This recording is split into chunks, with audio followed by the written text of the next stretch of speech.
बास झालं. बास झालं मनातल्या मनात रडणं आणि जगासमोर मी खुश आहे म्हणून खोटेपणाने मिरवणं. प्रचंड त्रास होतोय तुला. बाहेर पडायचंय ना यातून. कुठल्याही निरर्थक विचाराला कुरवाळत बसायचं नाही. कुणीही काही मनाविरुद्ध बोललं, खटकेलंसं वागलं तर ते बोलून मोकळे होतात.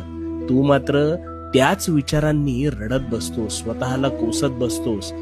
हे बघ, जे बोलायचंय ते बोलणार, जे राहायचंय ते कसेही राहणार आणि जे आपले नाहीत ते कसेही जाणार.